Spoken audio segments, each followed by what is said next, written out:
సింగరేణి ఎన్నికలు పూటకో మలుపు తిరుగుతున్నాయి. ఇప్పటివరకు ఎన్నికల్లో పోటీకి దూరంగా ఉంటామని ప్రకటించిన బీఆర్ఎస్ అనుబంధ సంఘం టీబీజీకేఎస్ అనూహ్యంగా యూటర్న్ తీసుకుంది. కార్మిక సంఘం ఎన్నికల్లో టీబీజీకేఎస్ పోటీ చేస్తుందని ఆ సంఘం గౌరవ అధ్యక్షురాలు ఎమ్మెల్సీ కల్వకుంట్ల కవిత వెల్లడించారు. బీఆర్ఎస్ పార్టీ అధినేత కేసీఆర్ సింగరేణిని కాపాడారని 20,000 డిపెండెంట్ ఉద్యోగాలు కల్పించిన ఘనత కేసీఆర్కు దక్కుతుంది అన్నారు. టీబీజీకేఎస్ను గెలిపిస్తేనే కార్మికులకు న్యాయం జరుగుతుందని, అందువల్ల సింగరేణి ఎన్నికల్లో ఆత్మసాక్షిగా ఓట్లేసి టీబీజీకేఎస్ను గెలిపించాలని పిలుపునిచ్చారు.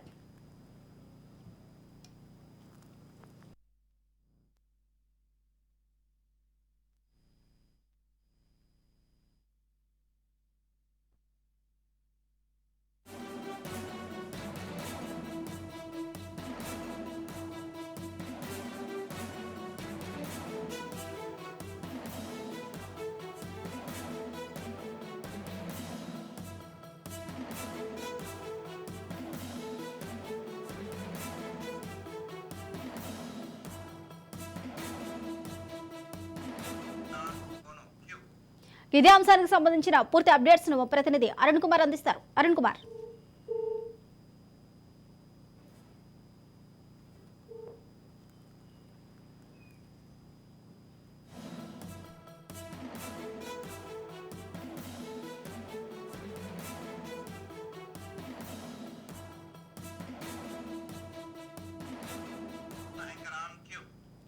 రాష్ట్రంలో ఇటీవల జరిగిన అసెంబ్లీ ఎన్నికల్లో కలిసి పోటీ చేసిన కాంగ్రెస్, సిపిఐ, తాజాగా జరుగుతున్న సింగరేణి గుర్తింపు సంఘం ఎన్నికల్లో మాత్రం ఈ రెండు పార్టీలకు చెందిన ట్రేడ్ యూనియన్లు వేరువేరుగా బరిలో నిలిచాయి. ఈ నేపథ్యంలో ఒంటరి పోరుతో ఎవరికి ఈ ఎన్నికల్లో లాభం జరుగుతుంది అనే చర్చ సాగుతుంది. అసెంబ్లీ ఎన్నికల సమయంలో కాంగ్రెస్ పార్టీకి సిపిఐ సంపూర్ణ మద్దతును ప్రకటించింది. ఇదే అంశానికి సంబంధించిన పూర్తి అప్డేట్స్ ను మా ప్రతినిధి అరుణ్ కుమార్ అందిస్తారు. అరుణ్ కుమార్. ఏదైతే సింగరేణి ఎలక్షన్ సంబంధించి కూడా ఇప్పటికే కూడా కార్మిక సంఘాలు, గుర్తింపు కార్మిక సంఘాలన్నీ కూడా ప్రచారం అయితే ముమ్మరంగా నిర్వహిస్తున్న. ముఖ్యంగా కూడా ఆదిలాబాద్ ఏదైతే సింగరేణి ప్రాంతానికి సంబంధించి మందవారి, మంచిర్యాల, బెల్లంపల్లితో పాటు శ్రీకాకుళం డివిజన్ లో కూడా ముమ్మరంగా ప్రచారం జరుగుతుంది. కానీ ఇంకా ఏ వార్త ఏంటంటే టీజీపీకే తెలంగాణ బొగ్గు కార్మిక సంఘం కూడా గత 9 సంవత్సరాలు కూడా గుర్తింపు సంఘం కూడా సింగరేణిలో కొనసాగింది. కానీ ఇప్పుడు ఏంటంటే తెలంగాణ బొగ్గు కార్మిక సంఘానికి కూడా సంబంధించి కూడా ఇప్పటికే సింగరేణి పరివాహక ఏదైతే సింగరేణి ప్రాంతాల్లో ఉన్నటువంటి ఎమ్మెల్యేలు కూడా ఇక్కడ గెలవకపోవడంతో కూడా సింగరేణి ఈ రోజు అంటే ఇప్పుడు ఉన్నటువంటి ఎలక్షన్లలో కూడా తెలంగాణ బొగ్గు కార్మిక సంఘం కూడా ఎలక్షన్ లో పాల్గొన్నటువంటి పరిస్థితి లేదు. ఇప్పటికీ కూడా ఎన్నికలలో ప్రచారం అయితే నిర్వహించడం లేదు. దాంతో పాటు కూడా పోటీలో ఉండేటువంటి పరిస్థితి కూడా. దీంతో పాటు ఏంటంటే తెలంగాణ బొగ్గు కార్మిక సంఘానికి సంబంధించినటువంటి మొత్తం కూడా ముఖ్య నాయకులు అందరూ కూడా ఎవరైతే వెంకటరావు అధ్యక్షుడు వెంకటరావుతో పాటు ప్రధాన కార్యదర్శి రాజిరెడ్డి, అదేవిధంగా కూడా గౌరవ అధ్యక్షులు మల్లయ్య గారు, వీళ్ళందరూ కూడా ఏదైతే దీనికి సంబంధించి ఏది ఐఎన్టీసీలో కలవడానికి మొత్తం రంగమైతే సిద్ధమైనటువంటి పరిస్థితి. ముఖ్యంగా ఓవరాల్ గా చూసుకుంటా కూడా ఆ తెలంగాణ సింగరేణి వ్యాప్తంగా కూడా ఇవాళ టీజీపీకేస్ భవిష్యత్తు లేకుండా టీజీపీకేస్ కూడా గత 5 సంవత్సరాల పాటు కూడా అంటే 9 సంవత్సరాలు అధికారంలో ఉన్నటువంటి ప్రభుత్వానికి అనుగుణంగా పనిచేసిన సంఘం కూడా ఇవాళ గుర్తింపు కొనసాగింది. కానీ అవినీతి ఆరోపణలు ముఖ్యంగా కూడా కార్మికుల సమస్యలు పరిష్కరించడంలో కావచ్చు, అదేవిధంగా కూడా కార్మికుల సమస్యల విషయంలో డబ్బులు దండుకున్న దాంట్లో కూడా మొత్తం కూడా ఓవరాల్ గా కూడా సింగరేణి వ్యాప్తంగా కూడా మొత్తం కూడా టీజీపీకేస్ పైన కూడా మొత్తం అవినీతి ఆరోపణల నేపథ్యంలో ఇవాళ మాజీ ముఖ్యమంత్రి కేసీఆర్ కావచ్చు, అదేవిధంగా కూడా గౌరవ అధ్యక్షులు కవిత కావచ్చు ఇవాళ సింగరేణి ఎన్నికలలో కూడా టీజీపీకేస్ పాల్గొనలేదు, అంటే పోటీలో ఉండదని చెప్పే నిర్ణయానికి వచ్చిన విషయంలో కూడా వీళ్ళందరూ ఎవరైతే దానికి సంబంధించినటువంటి గౌరవ అధ్యక్షులు పనిచేసినట్టు వెంకటరావు కావచ్చు, ప్రధాన కార్యదర్శి కావచ్చు, గౌరవ అధ్యక్షులు వీళ్ళందరూ కూడా ఇలా ఆ పార్టీకి రాజీనామా చేసి కూడా ఐఎన్టీసీలో చేయడానికి రంగం సిద్ధ. రేపు పొద్దున మధ్యాహ్నం వరకు కూడా ఐఎన్టీసీలో ముఖ్యమంత్రి రేవంత్ రెడ్డి సమక్షంలో కావచ్చు, లేకపోతే దీనికి ఐఎన్టీసీ సంబంధించినటువంటి జాతీయ అధ్యక్షుడు సజీవ్ రెడ్డి సమక్షంలో వీళ్ళందరూ కూడా ఐఎన్టీసీలో చేరేటువంటి అవకాశం ఉన్నట్టు కూడా తెలుస్తామని. ముఖ్యంగా కూడా ఈసారి కూడా ఎన్నికలలో కూడా తెలంగాణ బొగ్గు కార్మిక సంఘానికి అయితే ఘోరంగా అవమానం జరిగినటువంటి పరిస్థితుల్లో ముఖ్యంగా కూడా వీళ్ళందరూ కూడా ఎవరైతే తెలంగాణ బొగ్గు కార్మిక సంఘానికి సంబంధించిన వ్యక్తులు ఎవరైతే అంటే అధ్యక్షులు కావచ్చు, గౌరవ అధ్యక్షులు కావచ్చు, వీళ్ళందరూ కూడా ఇలా ఐఎన్టీసీలో చేయడంతో కూడా ఐఎన్టీసీ కూడా సింగరేణి వ్యాప్తంగా కూడా బలోపేతమైంది. రాబో అంటే ఇక మరో 5 రోజులలో ఎన్నికలు జరిగేటువంటి నేపథ్యంలో కూడా ఖచ్చితంగా కూడా వీళ్ళందరూ కూడా ఐఎన్టీసీ గెలిపేయడానికి పూర్తిగా కసరత్తు చేస్తున్నారు తెలుస్తా ఉన్నది. ముఖ్యంగా కూడా ఏదేమైనప్పటికీ కూడా ఇవాళ తెలంగాణ బొగ్గు కానీ కార్మిక సంఘానికి సంబంధించిన ముఖ్య నేతలు అందరూ కూడా ఐఎన్టీసీ చేరడానికి రంగం కూడా రాష్ట్ర వ్యాప్తంగా కూడా ఏదైతే సింగల్ వ్యాప్తంగా కూడా ముఖ్యంగా కూడా దీనికి సంబంధించి ఏదైతే బొగ్గు అని తెలంగాణ బొగ్గు అని కార్మిక సంఘం అయితే భారీ షాక్ అయిందని అయితే మనం చెప్పబడుతున్నది. అరుణ్, చూసుకున్నట్లయితే ప్రస్తుతం టీబీజీకేఎస్ యూనియన్ కు గౌరవ అధ్యక్షురాలుగా ఉన్న కవిత పోటీ చెయ్యము అంటూ కూడా చెప్పారు. కానీ సడన్ గా యూటర్న్ తీసుకున్నట్టు తెలుస్తుంది, పోటీ చేస్తున్నట్లు ప్రకటించారు. ఇందుకు గల కారణాలు ఏంటి?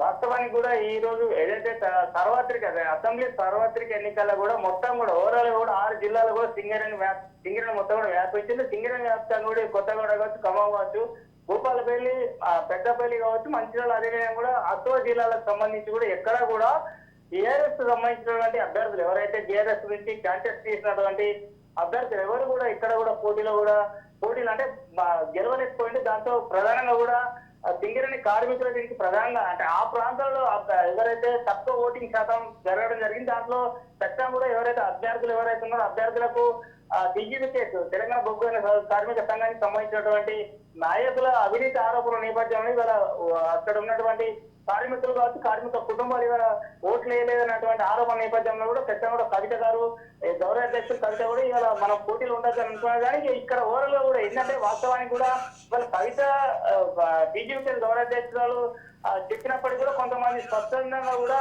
మనం పోటీలో ఉండాలి, పెద్ద పోటీలు లేకపోతే రేపు భవిష్యత్తులో కూడా సింగరేణిలో కూడా తెలంగాణ బొగ్గు కార్మిక సంఘానికి కూడా భవిష్యత్తు ఉండదన్నటువంటి గెలవనే సెకండ్ హాఫ్ కానీ భవిష్యత్తు ఉండదన్నటువంటి నేపథ్యంలో కూడా ఖచ్చితంగా కొంతమంది పార్టీ అంటే ఆమె ధిక్కరించి కూడా రేపు ఇలా ఉండేటువంటి అవకాశం నేపథ్యంలో కూడా ఖచ్చితంగా కూడా ఆమె ఒక యూటర్న్ తీసుకున్నారు. రేపు అందరం కూడా ఖచ్చితంగా బొగ్గు కార్మిక సంఘానికి సంబంధించిన నాయకులు కూడా అంటే సంఘం కూడా రేపు కూడా పోటీలో ఉండేటువంటి అవకాశం ఉన్నదని కూడా ఆమె డిక్లేర్ చేసేటువంటి అవకాశం ఉన్నది కూడా తెలుస్తా ఉన్నటువంటి పరిస్థితి.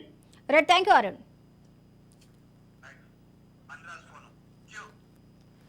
రైట్గా సిపిఐ నుంచి కొత్తగూడ వరకు అసెంబ్లీకి ఆ పార్టీ నేతలైతే కోననేని సాంబశివరావు పోటీ చేయగా ఇప్పుడు ప్రస్తుతం సింగరేణికి సంబంధించి ఏ యూనియన్ గెలుపొందుతుంది, ఎవరికి మద్దతు ఉంటుంది అనేది అయితే ఉత్కంఠ రేపుతుంది.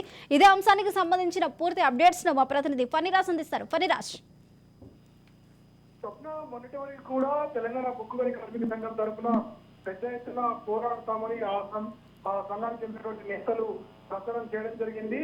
అయితే అనూహ్యంగా ఎవరు ఊహించని విధంగా ఆ సంఘానికి చెందినటువంటి 3 కీలక నేతలు కూడా రాజీనామా పట్టడంతో ఆ సంఘానికి చెందినటువంటి ద్వితీయ శ్రేణి నాయకులు అలాగే దానికి మద్దతు తెలుపుతున్నటువంటి కార్మిక నాయకులందరూ కూడా సందిగ్ధంలో పడ్డారు.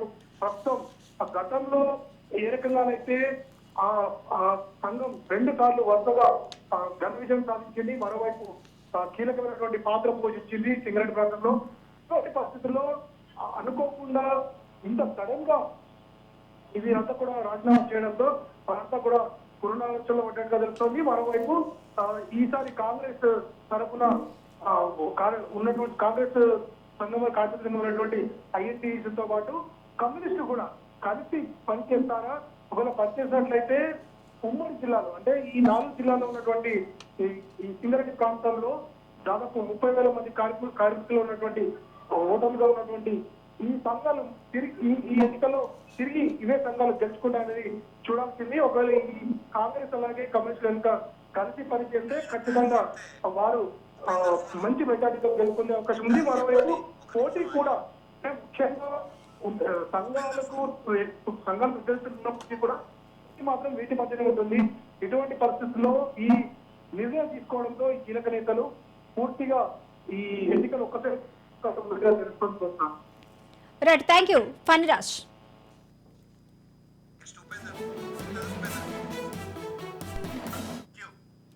రైట్, సింగరేణి ఎన్నికలు మరో 5 రోజుల్లో అయితే రాబోతున్నాయి. ఇక సిపిఐ నుంచి కొత్తగూడ అసెంబ్లీకి ఆ పార్టీ నేత కోనంనేని సాంబశివరావు పోటీ చేయగా అక్కడ కాంగ్రెస్ పార్టీ నేతలు మద్దతు ఇచ్చి ఆయన గెలిపించారు. ఇక సింగరేణి విస్తరించిన ప్రాంతాల్లో కాంగ్రెస్ అభ్యర్థులు బెల్లంపల్లి నుంచి గెడ్డం వినోద్, చెన్నూరు నుంచి వివేక్ వెంకటస్వామి, మంచిర్యాల నుంచి ప్రేమ్ సాగర్ రావు, మంతని నుంచి శ్రీధర్ బాబు, రామగుండం నుంచి ఎంఎస్ రాజ్ ఠాకూర్, భూపాలపల్లి నుంచి గండ్ర సత్యనారాయణరావు, ఇల్లందు నుంచి కోరం కనకయ్య, సత్తుపల్లి నుంచి మట్ట రాఘమయ్య అయితే గెలిచారు గతంలో. ఇక ఇదే అంశానికి సంబంధించి ప్రస్తుతం ఎన్నికలు ఎలా ఉండబోతున్నాయి, ఏ యూనియన్స్ ఇక్కడ పోటీ చేయబోతున్నాయి.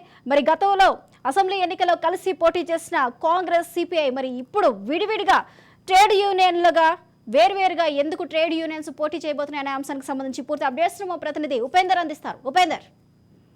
రైట్ స్వప్న, ఏదైతే తెలంగాణ అసెంబ్లీ ఎన్నికల్లో ఓటమితో అయితే అధికారాన్ని కోల్పోయిన బీఆర్ఎస్ గట్టికాలను అయితే ఎదుర్కొంటుందని అయితే మనం చెప్పుకోవచ్చు. ఇప్పటికే బీఆర్ఎస్ పార్టీ నుంచి మెల్లగా వలసలు అయితే మొదలు కాగా ఇప్పుడు సింగరేణి గుర్తింపు ఎన్నికల నేపథ్యంలో అటు ఏదైతే జోరందుకుంది. ఈ ఎన్నికల్లో దాదాపు 13 కార్మిక సంఘాలు పాల్గొంటున్నాయి. వాటిలో ప్రధానంగా టీజీబీజేకేఎస్, అదేవిధంగా బిఎంఎస్, అదేవిధంగా ఐఎన్టీసీఎస్, అదేవిధంగా సిఎన్టీయూసీ, హెచ్ఎంసీ లాంటి ఇఫ్టు లాంటి సంఘాలు ప్రతిష్టాత్మకంగా తీసుకునే సింగరేణి కార్మిక సంఘాల ఎన్నికల సంఘాలు దాదాపు ఈ 27వ తారీఖున అయితే ఎన్నికలు అయితే జరుగుతున్నాయి. అయితే సింగరేణిలో 7వ తారీఖు జరగబోతున్న ఈ ఎన్నికల్లో ప్రధానంగా ఏదైతే అధికార పార్టీకి అంటే గతంలో ఉన్నటువంటి బీఆర్ఎస్ పార్టీకి సంబంధించినటువంటి టీజీపీకి సంబంధించినట్టు కొన్ని జాతీయ కార్మిక సంఘాల మధ్య ఉంటుందని చెప్పేసి అందరూ కూడా భావించారు. అయితే బీఆర్ఎస్ యూటర్న్ తీసుకుని సింగరేణి పోటీకి అయితే దూరంగా ఉండాలని అయితే బీఆర్ఎస్ అధినేత ఆదేశాలతో తీవ్రంగా నిరసిస్తున్న తెలంగాణ బొగ్గని కార్మిక సంఘ నాయకులు పార్టీని అయితే వెళ్తున్న పరిస్థితి ప్రధానంగా కనిపిస్తుంది. బీఆర్ఎస్ కార్మిక సంఘం ఏదైతే టీజీజీకేఎస్ అధ్యక్షుడు వెంకట్రావు, అదేవిధంగా వర్కింగ్ ప్రెసిడెంట్ మల్లయ్య, ప్రధాన కార్యదర్శి మిర్యాల రాజిరెడ్డి అయితే పార్టీని అయితే ఇప్పటికే వేసిన పరిస్థితి కనిపిస్తుంది. ఇక రాష్ట్రంలో కాంగ్రెస్ అదేవిధంగా సిపిఐ మధ్య ఇటీవల శాసనసభ ఎన్నికల పొత్తులు కుదిరినప్పటికీ వీటి అనుబంధ సంఘాలైనటువంటి ఐఎన్టీయూసీ, ఏఐటీయూసీ వేరువేరుగా అయితే ఎన్నికలు నిర్ణయించినట్టు తెలుస్తుంది. దాదాపుగా ఇప్పటికే దీనికి సంబంధించి 2020 ఎన్నికలు ఇప్పుడు దాదాపు 2023లో అయితే జరుగుతున్నాయి. ఇప్పటికే రాష్ట్రంలో అయితే కాంగ్రెస్ ప్రభుత్వం ఏర్పడే కార్మికులు ఎటువైపు మొగ్గు చూపుతున్నారనే ఆసక్తికరంగా అయితే మారింది. ఉమ్మడి రైట్. Thank you Upender.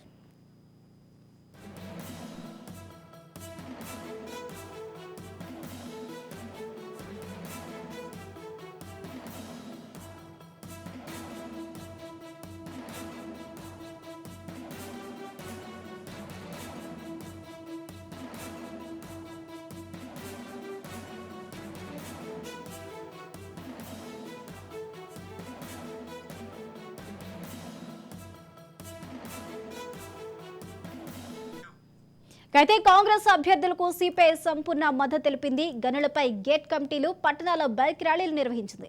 ఎన్నికలయ్యే వరకు ఈ రెండు పార్టీలు కలిసి ప్రచారం చేశాయి. ఇక సింగరేణి ఎన్నికల్లో మాత్రం ఈ రెండు పార్టీల యూనియన్లు వేర్వేరుగా బరిలో నిలిచి ఒంటరి పోరుకు సిద్ధమవుతున్నాయి.